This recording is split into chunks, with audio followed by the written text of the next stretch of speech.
This is CNN Breaking News.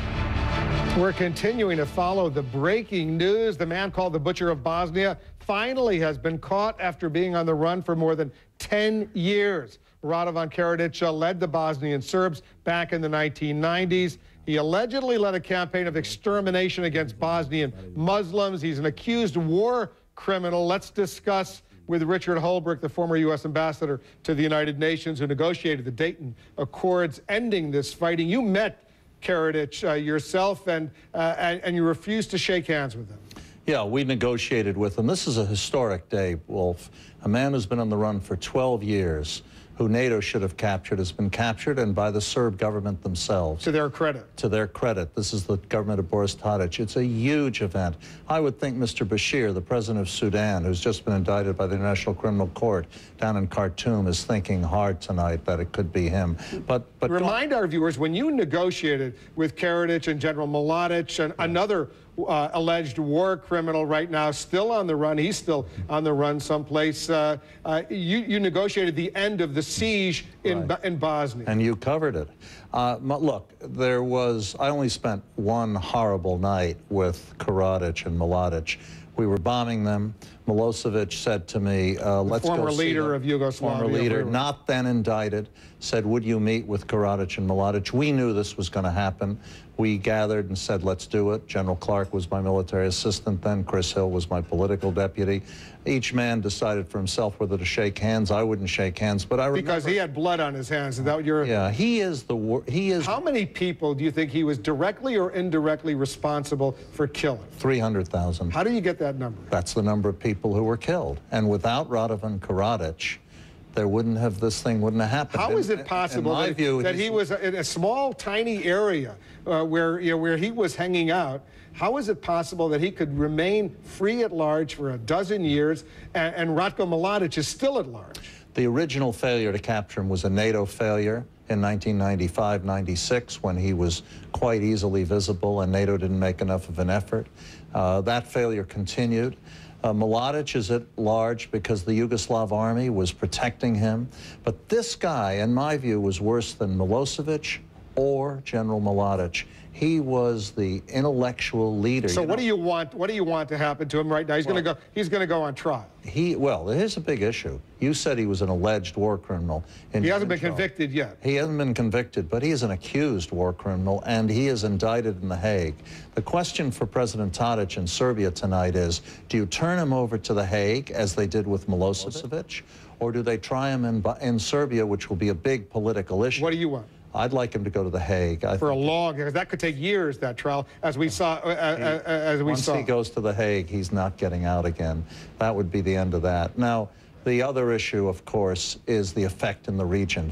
This guy was a kind of a Robin Hood to the Bosnian Serbs, evading capture for 12 years, fomenting dissent. His removal from the scene will help enormously to create stability. This isn't some historic event.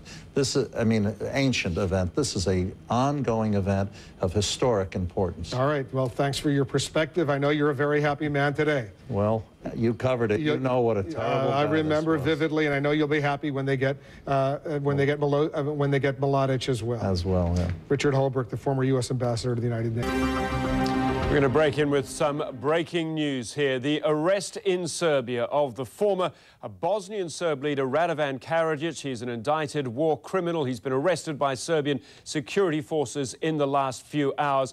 Let's bring you the latest on this. Bring in Christian Amanpour, our chief international correspondent.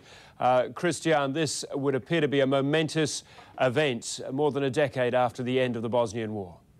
Well, yes, indeed. Radovan Karadzic has now been indicted twice, both times in 1995, on the highest crimes possible under international law, genocide and crimes against humanity, stemming from the siege of Sarajevo, the slaughter of Bosnian Muslims and Croats, some 200,000 around Bosnia during the war between 92 and 95, and then for the massacre of Srebrenica on July 11, 1995. The biggest single atrocity in Europe since World War II, with some 7,500 to 8,000 men and boys, Muslims, were separated and massacred and slaughtered.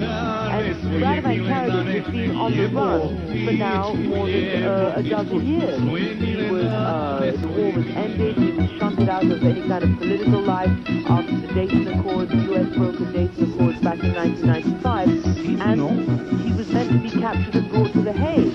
60,000 NATO troops led by 20,000 U.S. troops in Bosnia for a period of nearly 10 years simply failed to make a strong enough effort to get him. And this is, now, Christian, his last formal public appearance was way back in 1996, and Radovan Karadzic has been living in Serbia some with that amount of time. It's been generally perceived that he couldn't do that unless he had a lot of high-level support.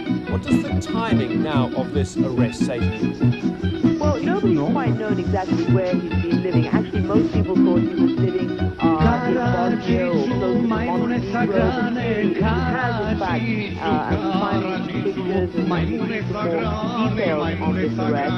He obviously has lately in Serbia, and also Mladic as well, was thought for a long time to be in Serbia, living under the protection of various elements of the Serbian system. It's created a huge amount of division what to do with these two, because it's still, all these years later, of President Tadic, who is much more pro-Western and really wants to get Serbia up and running fully as a functioning member of the EU and the rest of the international community. And so it's a matter of time. Or something. There's been games played in the past with people that have actually been arrested in Bosnia, and somehow they end up in Serbia where they're actually apprehended officially. So we'll see on that. But overall, it's also a great victory, not only for the Tadic government, but also for those people in the European Union who worked pretty hard at steps in the hope that it would be more cooperative on things like this. And they now have been rewarded for the steps that they took. Do you see it as too much of a statement to see this as the beginning of the end of the healing of a terrible sore that was at the heart of Europe for so long? I think it's a part of the process, but I have to tell you there's a long ways to go. There's still a great unhappiness in Serbia over the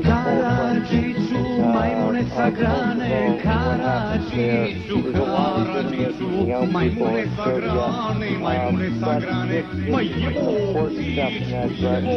And as I said, I think that the Radovan Karadzic is not just easily now. I also will be interested in watching the reaction in Serbia.